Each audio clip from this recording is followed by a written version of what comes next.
Piensa en cómo se imaginaba la década de los 50 desde la perspectiva de 1974. No los 50 reales. No esa década auténtica marcada por la angustia de la Guerra Fría, el macartismo y los primeros y dolorosos estremecimientos de la agitación civil bajo la superficie de la sociedad estadounidense, sino la idea de los 50. El recuerdo. La versión con barras americanas cromadas, chaquetas con letras del instituto y una máquina de discos tocando algo alegre en un rincón, donde el problema más urgente de cualquier martes era si conseguirías que alguien te acompañase al baile del colegio. Ese fue el mundo que construyó Gary Marshall. Y durante una década, decenas de millones de personas volvían a visitarlo cada semana. Días Felices se estrenó en ABC el 15 de enero de 1974, en el momento exacto en que América más lo necesitaba. El caso Watergate acababa de devorar la presidencia. La guerra de Vietnam se cerraba de la peor manera posible. La inflación escalaba sin parar. El ánimo del país estaba herido y agotado.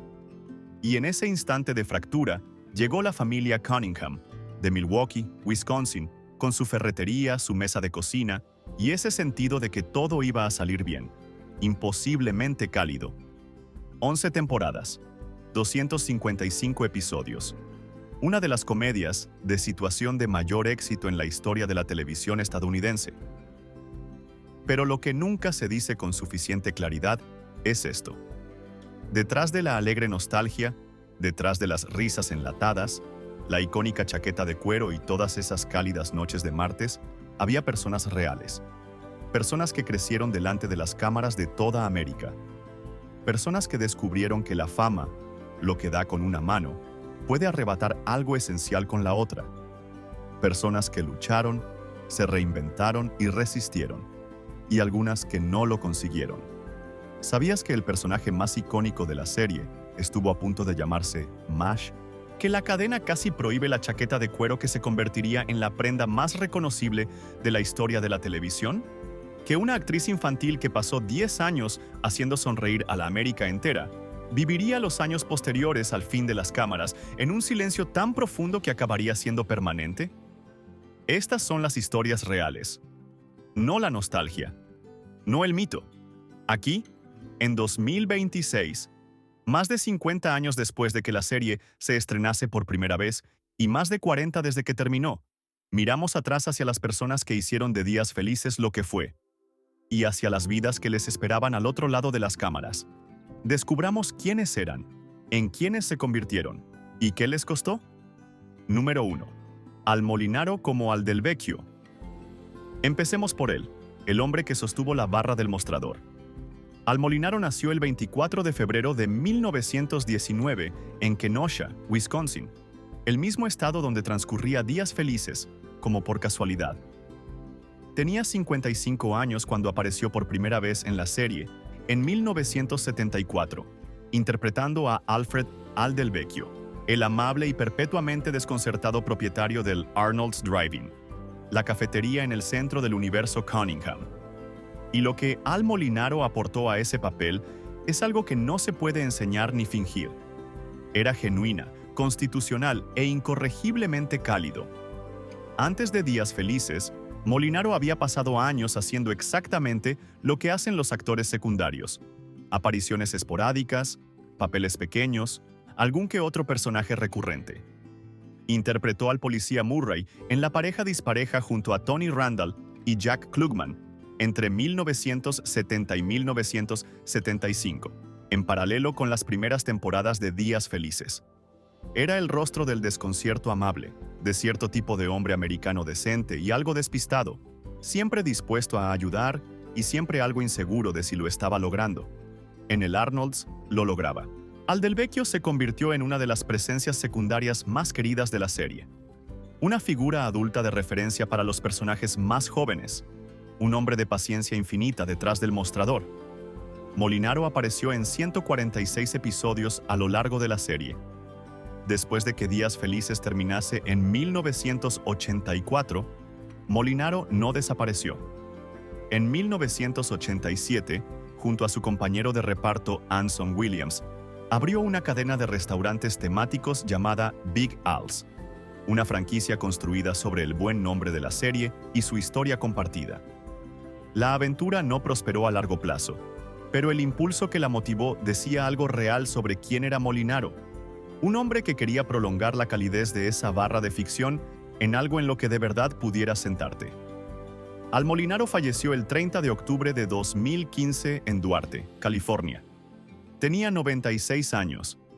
El hombre que interpretó al dueño de la cafetería más acogedora de la televisión vivió lo suficiente como para convertirse en uno de los legados más duraderos de la serie, no gracias a ningún arco dramático ni revelación personal, sino simplemente porque algunas personas irradian calidez con tanta naturalidad que ésta lo sobrevive todo. Al Molinaro era uno de esos hombres, y Al Del Vecchio fue, a todos los efectos, su mejor personaje. Número 2.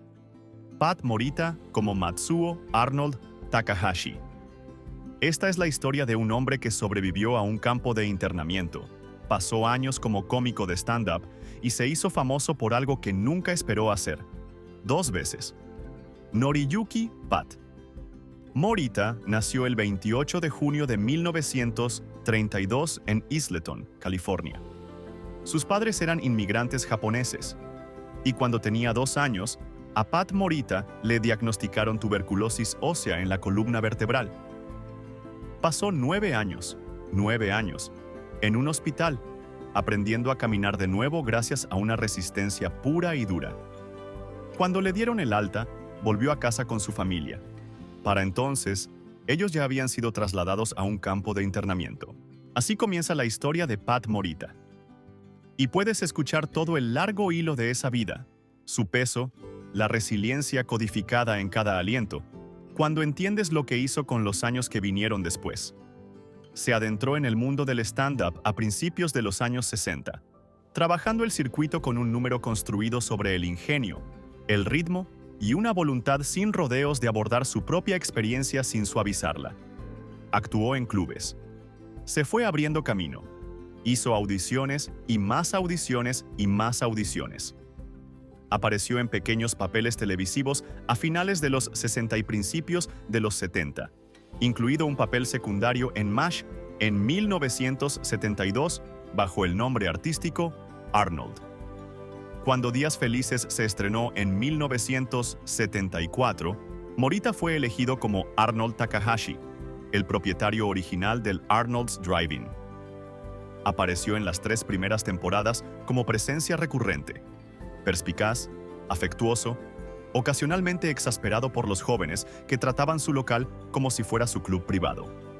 Abandonó la serie tras la 3ª temporada en 1975, cuando ABC le ofreció su propio sitcom, Señor T y Tina, que desgraciadamente tuvo una vida muy corta.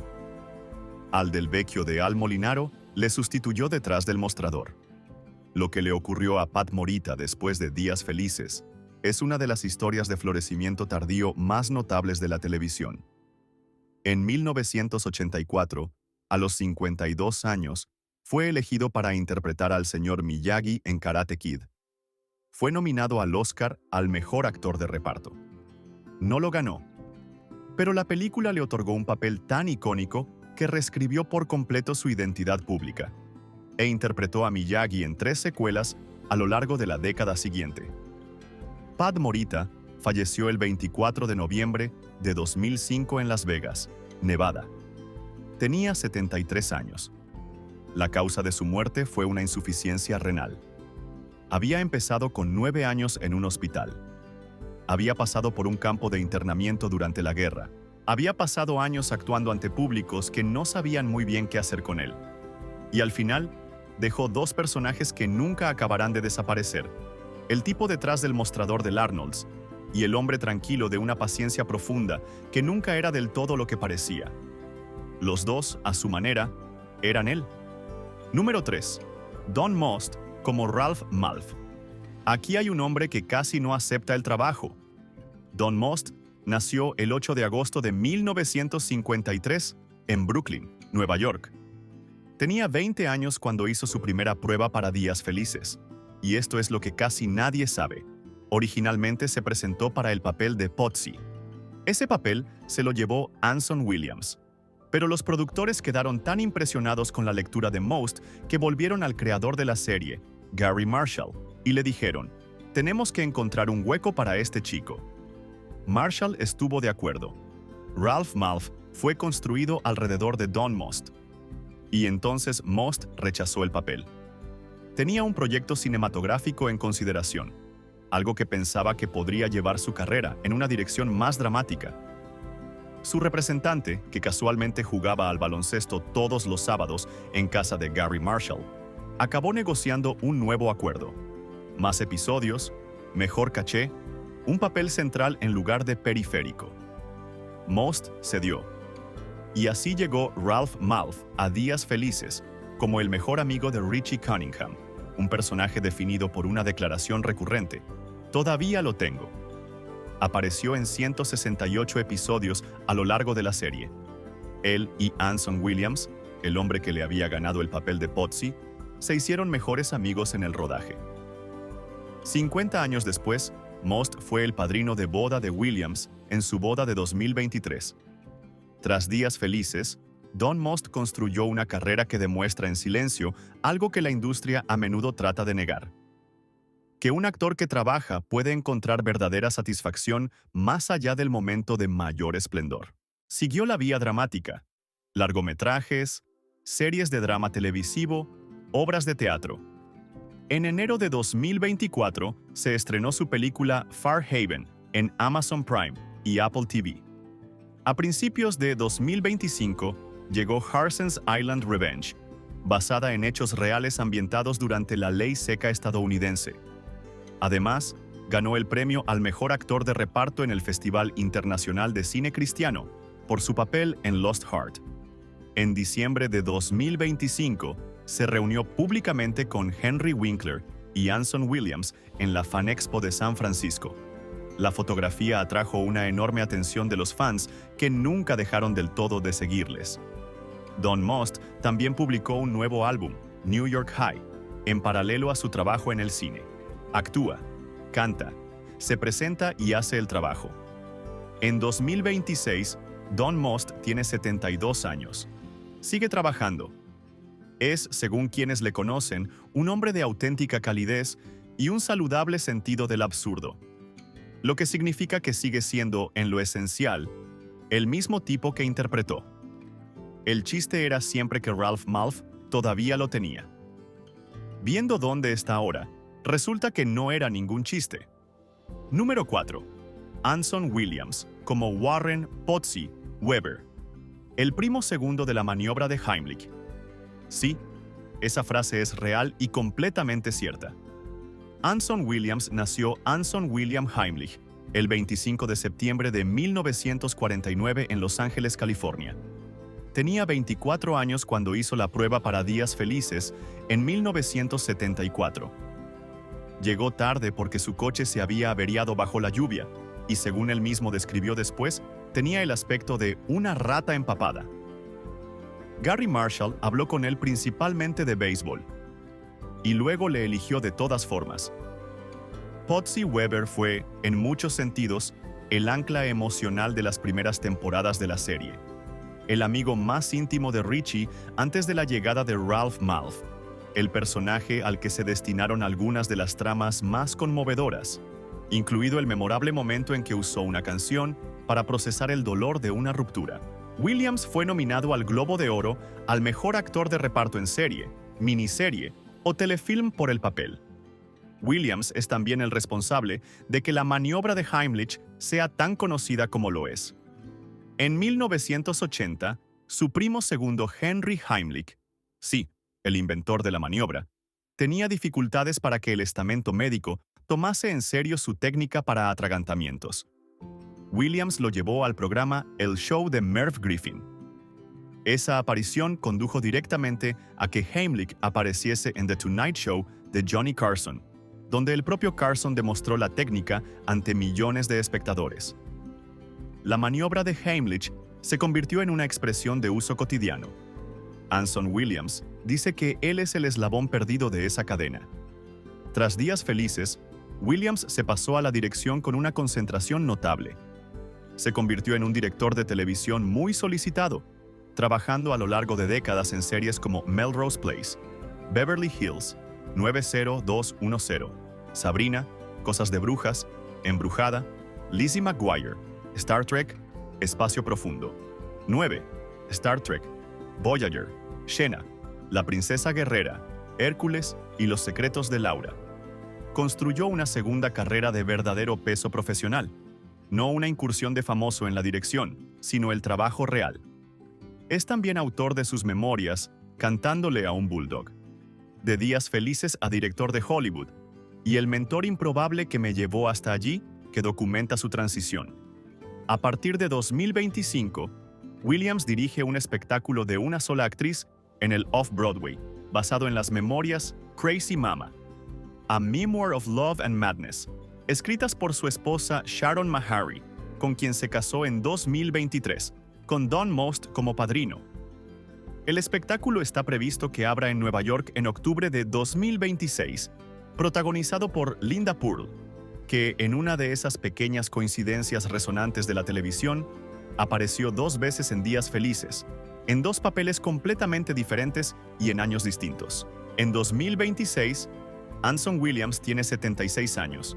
Sigue dirigiendo, sigue creando, sigue llegando, quizá algo despeinado por el desvío inesperado que la vida le haya puesto en el camino, y encontrando que el trabajo es mejor por ello. El hombre que interpretó al cantante crédulo y bien intencionado de una cafetería de Milwaukee de los años 50, construyó una de las carreras más genuinamente útiles de Hollywood. Llegó buscando un papel en televisión y acabó dando forma a las historias de toda una generación, y posiblemente salvando unas cuantas vidas en el proceso. Número 5. Tom Bosley, como Howard Cunningham. Hay actores que interpretan a padres. Tom Bosley se convirtió en uno. Thomas Edward Bosley nació el 1 de octubre de 1927 en Chicago, Illinois, hijo de padres judíos en una ciudad que sabía forjar el carácter a base de inviernos y trabajo duro.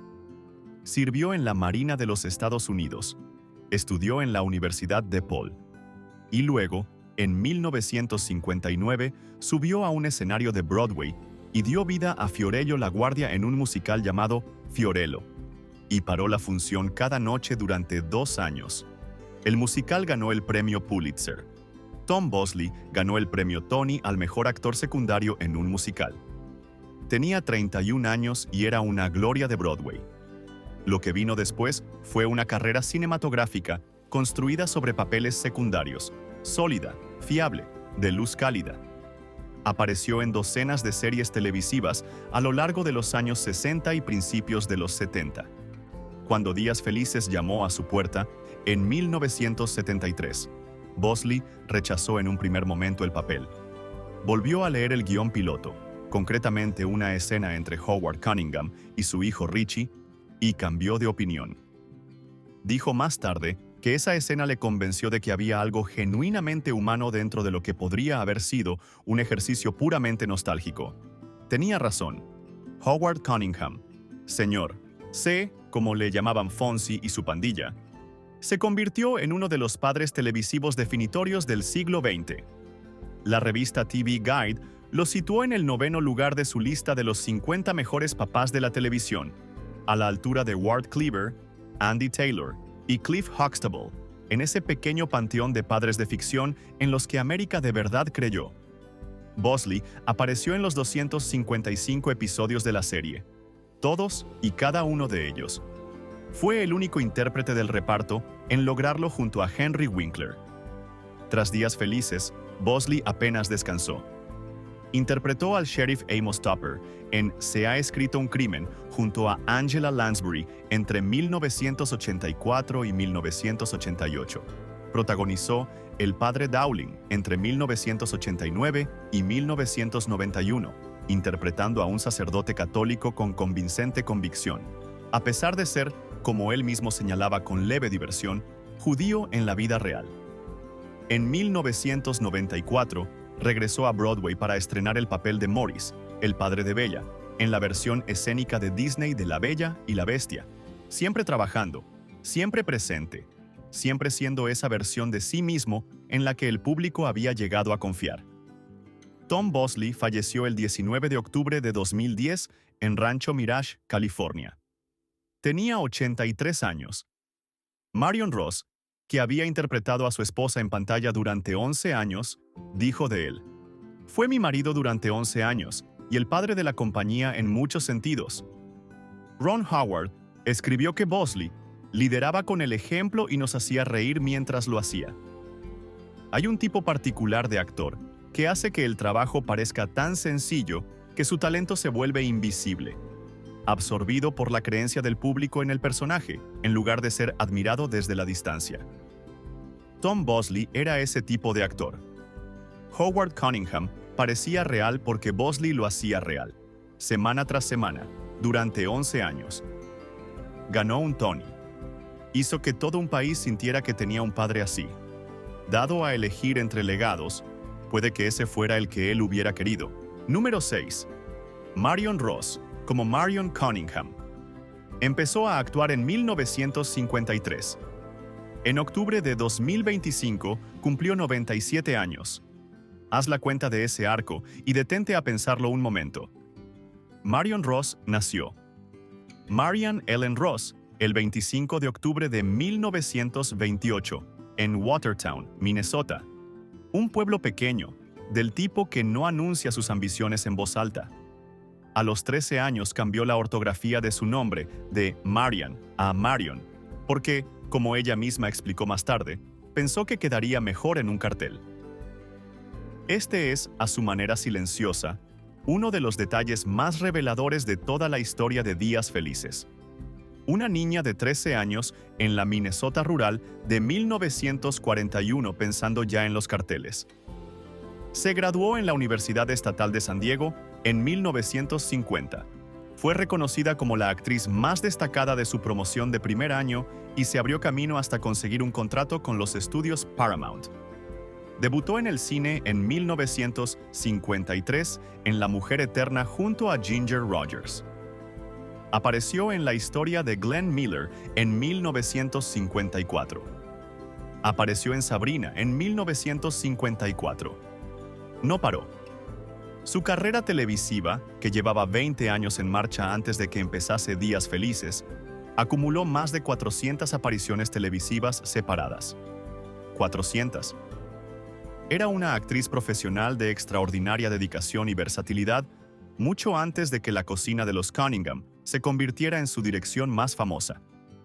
Días Felices la eligió como Marion Cunningham, el ancla de calidez y cordura de la serie, y sostuvo ese papel desde 1974 hasta el episodio final en 1984. Recibió 2 nominaciones al premio Emmy de televisión por el papel. Era la razón por la que el hogar Cunningham parecía un lugar donde de verdad querías estar. Tras Días Felices, el trabajo continuó sin interrupciones. Su interpretación de Sophie Berger en la serie de CBS, Brooklyn Bridge, a principios de los 90 le valió 2 nominaciones más al Emmy, esta vez en la categoría de actriz principal. Ha prestado su voz a personajes de Bob Esponja durante años, aportando su particular calidez a la abuela de Bob Esponja. Ha aparecido en películas, papeles secundarios y especiales de reencuentro a lo largo de múltiples décadas. En 2012 fue una de las integrantes del reparto que demandó a CB, S y Paramount por royalties de merchandising no abonados, una demanda que se resolvió finalmente de forma extrajudicial. Cada demandante recibió $65,000. No es el tipo de historia que nadie quiere contar sobre una institución tan querida, pero Ross la emprendió no solo por ella misma, sino por el principio. Marion Ross no parece dar señales de querer frenar en ningún sentido significativo. Quienes la conocen la describen como alguien que sigue comprometida, lúcida e interesada en el trabajo. Cumplió 97 años en 2025. Hay un tipo de resistencia que no es testarudez ni negación. Es simplemente la negativa a dejar de ser quien eres. Marion Ross decidió a los 13 años que vería su nombre en un cartel. Lleva cumpliendo esa promesa desde entonces. En 2026, sigue haciéndolo. Número 7. Scott Baio, como Chachi Arcola. Llegó con 16 años y se convirtió en un fenómeno cultural antes de tener edad para votar. Scott Vincent James Baio nació el 22 de septiembre de 1960 en Brooklyn, Nueva York, hijo de los inmigrantes italianos Mario y Rose Baio. Creció en el barrio de Bensonhurst y decidió a los 9 años que iba a ser actor. A los 15, se impuso a otros 2,000 jóvenes actores para conseguir el papel protagonista en la película de 1976 Bugsy Malone, dirigida por Alan Parker y con una Jodie Foster de 14 años como coprotagonista. La película se convirtió en un clásico de culto. Baio pasó a ser alguien a quien la industria seguía la pista. Al año siguiente, con 16 años, fue elegido para interpretar a Chachi Arcola, el primo joven de Fonzie, músico en ciernes con chaqueta de cuero y debilidad por Johnny Cunningham, en Días Felices. Apareció desde 1977 hasta el episodio final de la serie en 1984. A principios de los 80, recibía aproximadamente 5,000 cartas de fans a la semana. Durante su etapa en Días Felices, Baio obtuvo 2 nominaciones a los premios Daytime Emmy y ganó 2 Young Artist Awards. En 1982, junto a su compañera de reparto Erin Moran, protagonizaron el spin-off Joanie y Chachi, una serie de vida corta que solo duró 17 episodios antes de su cancelación en 1983. Ambos regresaron a Días Felices para la temporada final, y sus personajes se casaron en el episodio final. Tras Días Felices, Baio se trasladó rápidamente a CBS, donde protagonizó Charles, Mi Jefe, serie en la que interpretaba a un universitario que trabajaba como cuidador de una familia, entre 1984 y 1990. Después de una primera temporada en CBS, la serie pasó a la sindicación y tuvo varios años más de éxito. En 1993, se unió al reparto de Diagnóstico, Asesinato como el Dr. Jack Stewart, trabajando junto a Dick Van Dyke en el papel principal, antes de abandonar tras la primera temporada. Hizo una aparición en la aclamada serie Arrested Development en 2005, interpretando al nuevo abogado de la familia Blood, Bob Loblow, un papel que le granjeó el aprecio genuino de una generación que no tenía ningún vínculo especial con su estatus de ídolo adolescente. Protagonizó y produjo el sitcom de Nickelodeon See Dad Run entre 2012 y 2015. En 2007, Baio se casó con Renee Sloan, a quien conocía de hacía años. Su hija Bailey nació ese mismo año, 5 semanas antes de su fecha prevista, y posteriormente dio positivo en un trastorno metabólico poco frecuente llamado ACMSD, deficiencia de ácido 2-carboximucónico semialdehído. La familia respondió creando la Fundación Ángel Bailey Baio para ofrecer ayuda económica a otras familias que se enfrentan a enfermedades metabólicas raras. El perfil público de Baio en los últimos años ha estado marcado en gran medida por sus declaradas posiciones políticas. Se ha convertido en un comentarista conservador destacado y vehemente, y sus opiniones han generado una polémica pública considerable. La distancia entre Chachi Arcola y el Scott Baio de 2026 es enorme, y significa cosas distintas según a quien se le pregunte. En 2026, Scott Baio tiene 65 años. Empezó siendo un chico de Brooklyn que se presentó con una chaqueta de cuero y consiguió que los adolescentes americanos se enamorasen un poco de él. Los años siguientes han sido complicados de maneras que el plató de Días Felices nunca anticipó. Pero la chaqueta de cuero nunca fue lo importante. El chico que la llevaba debajo fue siempre más interesante y más contradictorio de lo que el mito sugería. Número 8. Don Most y Anson Williams. Los dos inseparables. Una breve nota sobre algo que no se dice con suficiente claridad. En una industria que con frecuencia trata la amistad como una estrategia de marca y la lealtad como una táctica de negociación, Don Most y Anson Williams han pasado 50 años siendo genuina, visible y públicamente fieles el uno al otro. Se conocieron cuando Williams consiguió el papel al que Most se había presentado. Eso podría haber resultado incómodo. Se convirtió en el fundamento de algo poco habitual. Most fue el padrino de boda de Williams en su boda de 2023. 50 años después de haber pisado juntos por primera vez un plató de Milwaukee. A finales de 2025, viajaron juntos a Salt Lake City para la Fan X, donde aparecieron junto a Henry Winkler. En noviembre de 2025, aparecieron juntos en la Fan Expo de San Francisco con Winkler, 50 años después de que nadie esperase que siguiesen en la misma sala. Hay amistades que sobreviven a todo. Algunas empiezan en un camerino a principios de los 70, entre dos jóvenes que brevemente competían por el mismo papel, y simplemente siguen adelante. Esta ha seguido. Número 9. Ron Howard, como Richie Cunningham. Era la estrella. En el fondo nunca fue del todo actor y siempre lo supo, y eso es precisamente lo que explica cómo termina la historia. Ronald William Howard nació el 1 de marzo de 1954 en Duncan, Oklahoma, en el seno de una familia del mundo del espectáculo. Su madre Jean era actriz y su padre Rance era actor y director. Ron Howard hizo su primera aparición cinematográfica con 18 meses. Debutó sobre un escenario a los 2 años. No era un niño que tropezó con la industria. Nació dentro de ella, y nació con ese tipo particular de calidez natural e instintiva que hace que el público crea lo que ve sin saber muy bien por qué. A los 6 años ya interpretaba a Opie Taylor en El Sheriff de la Ciudad, uno de los personajes infantiles más queridos de la historia de la televisión estadounidense. Interpretó a Opie durante 8 años.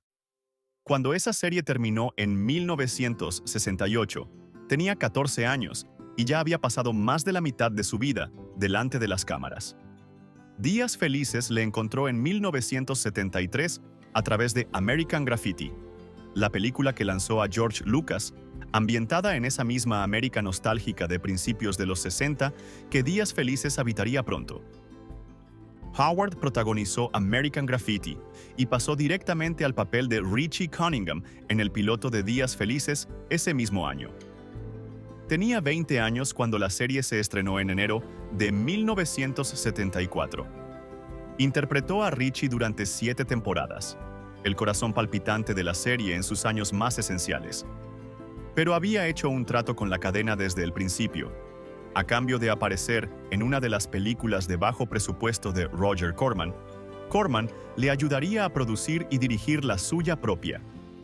Y así, mientras Richie Cunningham encandilaba Milwaukee, Ron Howard estudiaba las producciones de Corman durante los fines de semana, aprendiendo la gramática del cine de uno de los directores más prolíficos de Hollywood.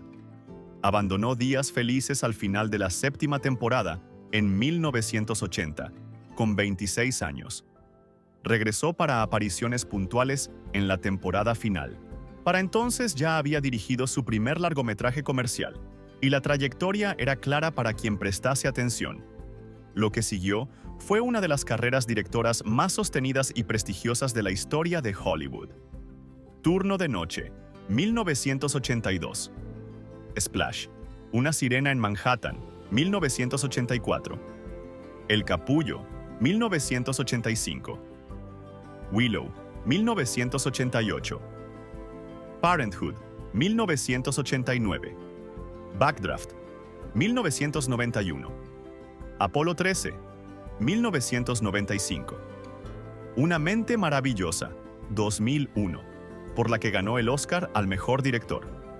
Cinderella Man, 2005. El Código Da Vinci, 2006.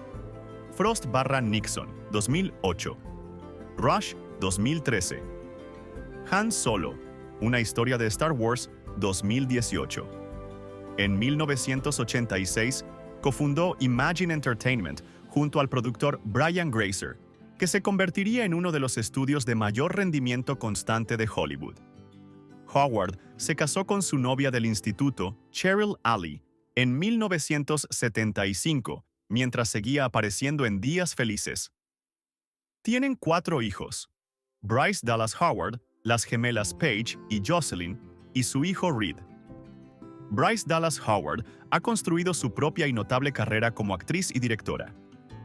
En febrero de 2025, Howard reveló que había descubierto recientemente que él y su compañero de El Sheriff de la ciudad, Don Knotts, eran primos lejanos, un hecho que ninguno de los dos había conocido en vida de Knotts.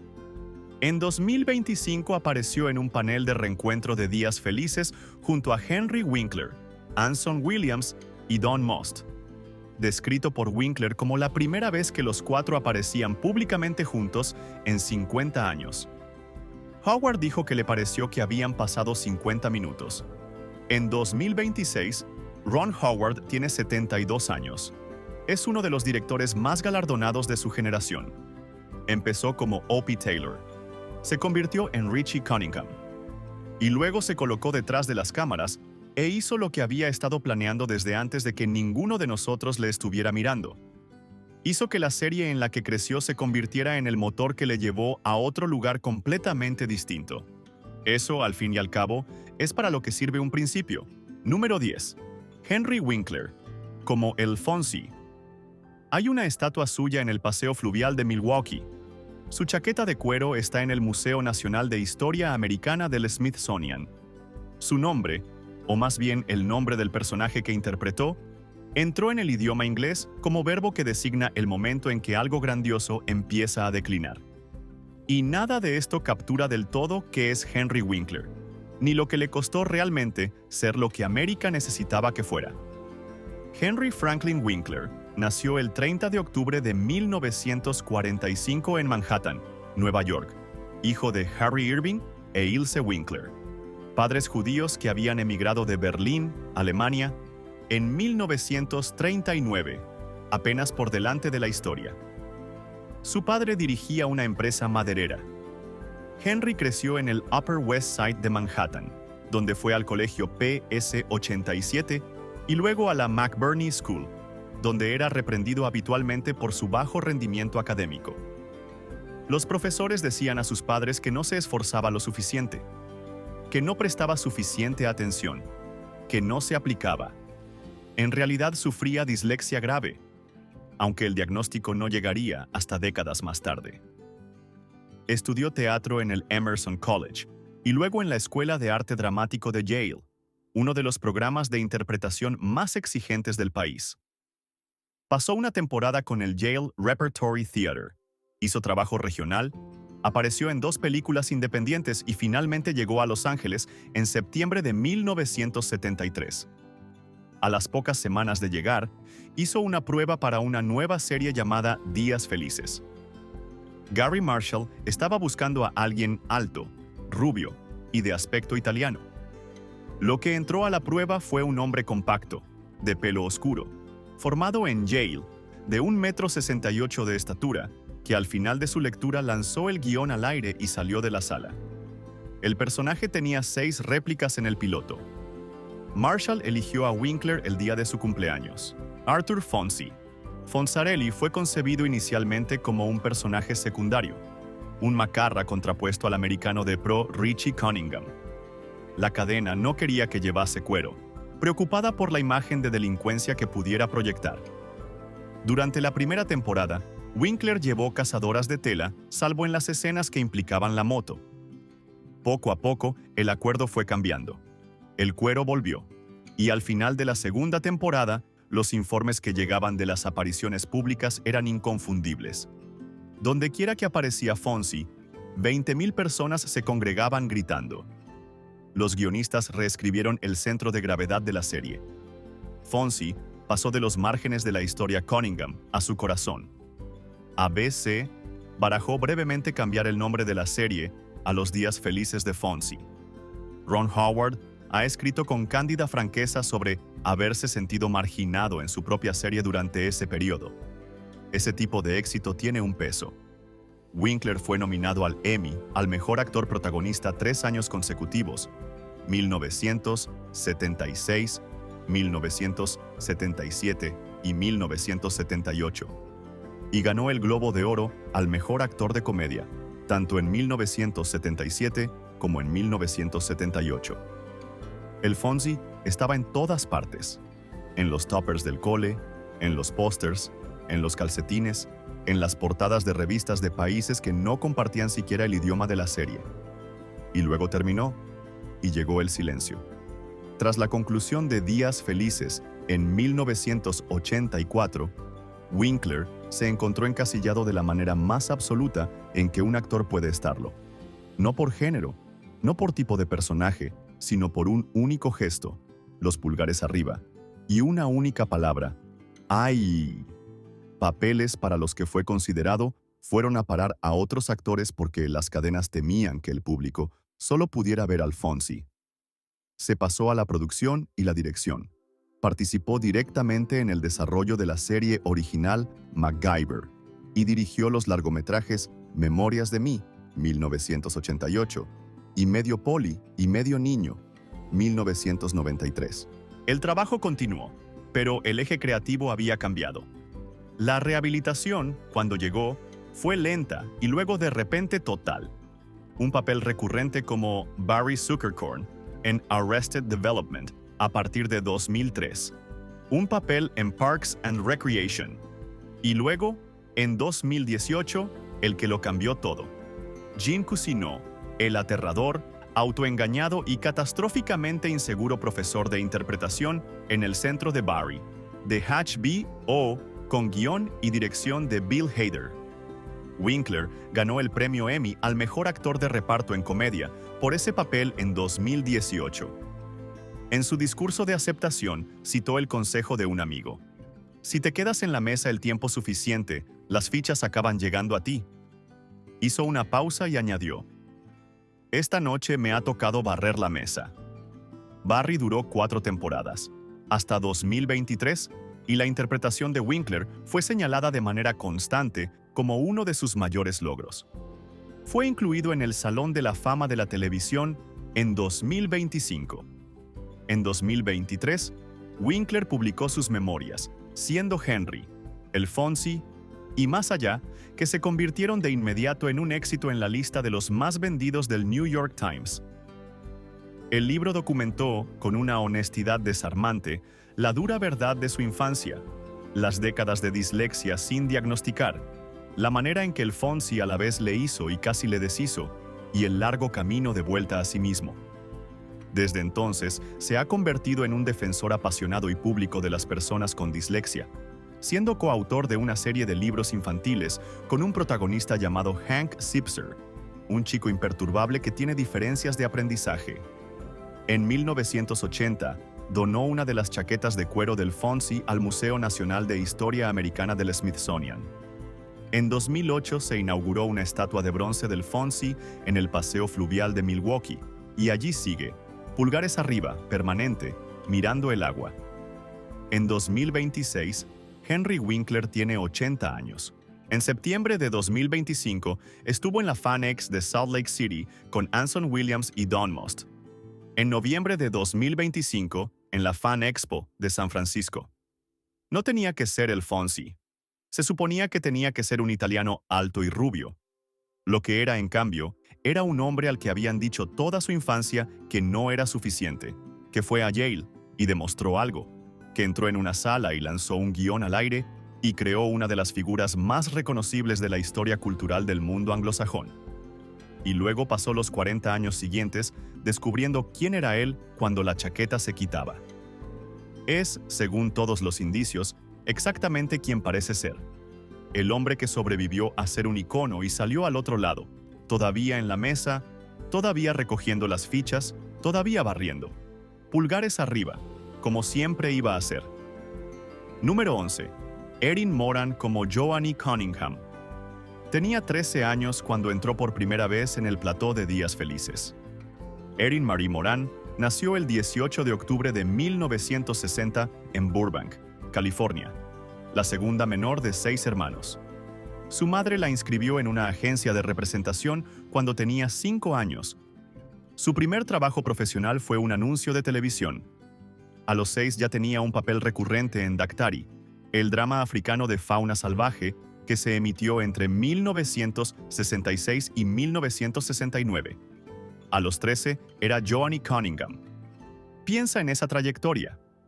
Una actriz infantil que, antes de tener edad para vivir una infancia convencional en ningún sentido real, ya cargaba con una vida profesional, ya moldeada por las presiones y expectativas que conlleva ser vista. Días Felices la eligió como la hermana pequeña de Richie, viva, aguda, divertida, cada vez más central a medida que la serie evolucionaba. Apareció en 239 episodios. Vio la serie transformarse a su alrededor. Vio marcharse a Ron Howard. Vio cómo el foco de los guionistas se desplazaba hacia Fonzie en los años centrales y hacia una generación más joven de personajes, incluida ella misma, en los últimos. Estuvo desde el principio y estuvo hasta el final. En 1982 fue emparejada con Scott Baio en el spin-off Joanie y Chachi. No fue un emparejamiento que eligiera de buen grado. Más tarde, afirmaría con claridad que habría preferido quedarse en Días Felices, que el spin-off fue, en cierta medida, una decisión tomada sobre ella y no con ella. La serie duró 17 episodios antes de su cancelación en 1983. Ella y Baio regresaron a Días Felices para la temporada final y sus personajes se casaron en el episodio final. Lo que vino después fue silencio, un silencio doloroso. Moran se mudó de Los Ángeles a las montañas de California tras el final de Días Felices. En 1988 declaró que sufría depresión y era incapaz de conseguir papeles. Fueron apareciendo esporádicamente trabajos puntales: El crucero del amor, Se ha escrito un crimen, Diagnóstico, Asesinato, pequeños papeles ocasionales. En 2008 participó en el reality de VH1 Celebrity Fit Club. En 2010, su casa de California fue embargada. Comenzaron a circular informaciones según las cuales ella y su marido, Steven Fleischman, vivían en una caravana en Indiana, con la madre de él. En 2011, fue una de las integrantes del reparto que se unió a Marion Ross, Anson Williams, Don Most y los herederos de Tom Bosley en una demanda contra CBS y Paramount, alegando que se les habían negado los royalties de merchandising debidos según sus contratos. Royalties generados por la misma marca de Días Felices que había definido y consumido su identidad profesional. El caso se resolvió en 2012. Cada demandante recibió $65,000. Lo significativo de ese acuerdo no es el dinero, es la brecha entre lo que la serie generó y lo que recibieron las personas que la hicieron posible. La maquinaria que producía el merchandising, los toppers, los pósters del Fonzie, las series de dibujos animados del sábado por la mañana, la ubicuidad cultural, era enorme. La infraestructura humana que hacía funcionar esa maquinaria fue compensada en consecuencia y luego ampliamente olvidada. A Moran no la olvidaron como persona quienes la querían. Henry Winkler habló de ella con afecto abierto en los años anteriores a su muerte. Anson Williams la llamó una persona que hacía sentir mejor a todos los que tenía alrededor. Estas no eran declaraciones de relaciones públicas. Eran los testimonios de personas que la habían conocido de adolescente, que habían crecido junto a ella en un plató, que comprendían lo que los años transcurridos entre entonces y el final habían contenido. El 22 de abril de 2017, los servicios de emergencias del condado de Harrison, Indiana, recibieron una llamada al 112 sobre una mujer sin respuesta. Erin Moran fue declarada fallecida en el lugar. Tenía 56 años. La autopsia confirmó que la causa de la muerte fueron complicaciones derivadas de un carcinoma escamoso de garganta en estadio 4. La toxicología confirmó que no había ninguna sustancia ilegal implicada. Henry Winkler escribió en redes: «Oh, Erin, ahora tendrás por fin la paz que tanto anhelabas aquí en la tierra. Descansa en ella serenamente, demasiado pronto». Ron Howard escribió: «Siempre elegiré recordarte en nuestra serie, mejorando las escenas, arrancando risas e iluminando las pantallas de televisión». Había querido quedarse en Días Felices. Había querido, más que nada, seguir haciendo el trabajo que sentía como su hogar. La habían movido de un lado a otro por fuerzas más grandes que ella. Había llegado a la edad adulta con menos herramientas de las que el papel parecía prometer, y había navegado la brecha entre quien era en pantalla y quien se le permitía ser fuera de ella, con una lucha que fue real, visible y, en última instancia, privada. Erin Moran no fue un ejemplo aleccionador. Fue una persona. Fue la hermana pequeña divertida y rápida que podía aguantar el tipo en cualquier escena, y lo llevaba haciendo desde antes de saber conducir. Fue Joni Cunningham, y también fue siempre la chica que llevaba haciendo esto desde los 5 años y que nunca tuvo del todo la oportunidad de descubrir qué más podría haber sido. Tenía 56 años, llevaba 51 de ellos en la profesión. Era la más rápida, la más ágil, dijo Marion Ross de ella. Maravillosa. Eso no era una elegía, era un recuerdo. Y hay una diferencia.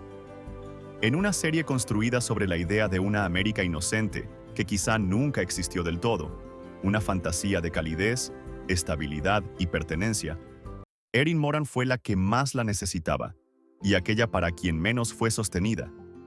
Hizo que cientos de miles de personas sintieran que estaban mirando a una familia. Ella merecía tener una mejor. Descansa en paz, Erin. Si esta historia se ha quedado contigo, si los rostros de estos capítulos son los que creciste viendo, si la música sigue sonando en tu memoria cuando piensas en el Arnold's, en las chaquetas de cuero y en esa particular luz de las tardes americanas, suscríbete. Si este vídeo te ha devuelto a esos momentos frente al televisor esperando el siguiente episodio, deja tu comentario contándonos cuál fue tu personaje favorito y por qué.